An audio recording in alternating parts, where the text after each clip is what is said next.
అహ్మదాబాద్లో జరిగిన విమాన ప్రమాదం ఎలా జరిగిందో తెలుసుకుందాం ఫ్రెండ్స్. ఇది మన దేశంలో జరిగిన అత్యంత దారుణమైన ఘటన అని చెప్పుకోవచ్చు.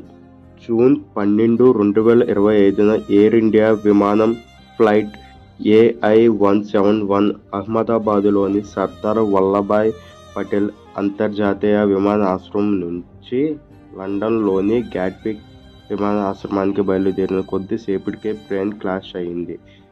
ఈ విమానం బోయింగ్ 787 డ్రీమ్ లైనర్.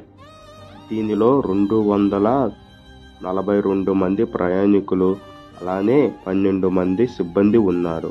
ప్రమాదం ఎలా జరిగిందంటే, విమానం మధ్యాహ్నం 1:15 టేకాఫ్ అయిన కొన్ని క్షణాల్లో సుమారు 30 సెకండ్లలో మేఘ్నీనగర్ ప్రాంతంలోని ఓ రెసిడెన్షియల్ ఏరియాలోని BJ మెడికల్ కాలేజ్ హాస్టల్ సమీపంలో కూలిపోయింది.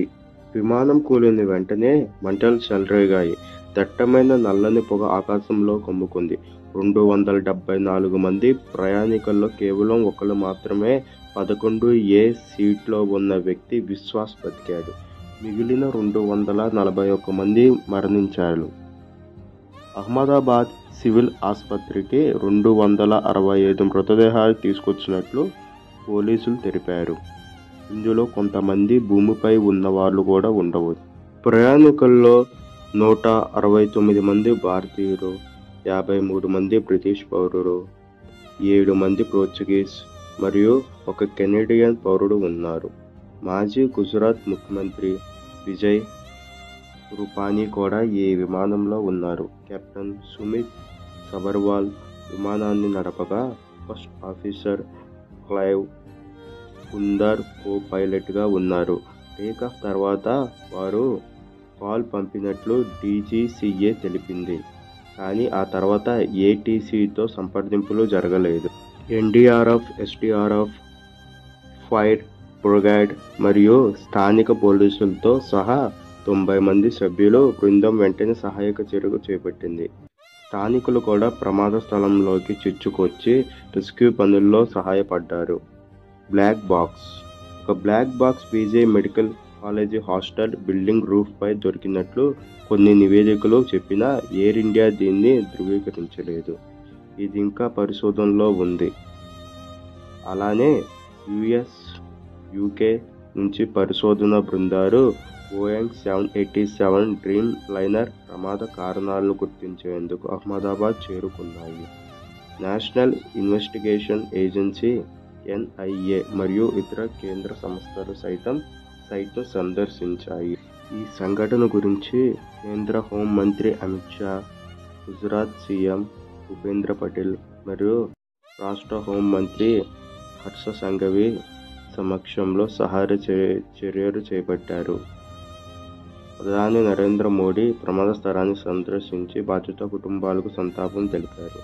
Ahmedabad, Mumbai, Delhi, Gatwick friends and relatives assistance సెంటర్లు ఏర్పాటు చేశారు.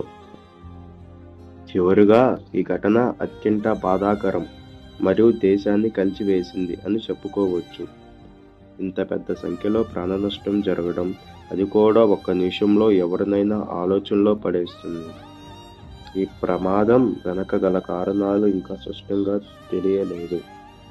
కానీ కొన్ని నివేదికల ప్రకారం టేకాఫ్ తర్వాత వెంటనే సాంకేతిక సమస్య ఏర్పడి ఉండవచ్చు. బోయింగ్ విమానాలపై గతంలో కూడా కొన్ని ఆందోళనలు వ్యక్తమయ్యాయి. కాబట్టి ఈ విషయంలో లోతైన పరిశోధన అవసరం.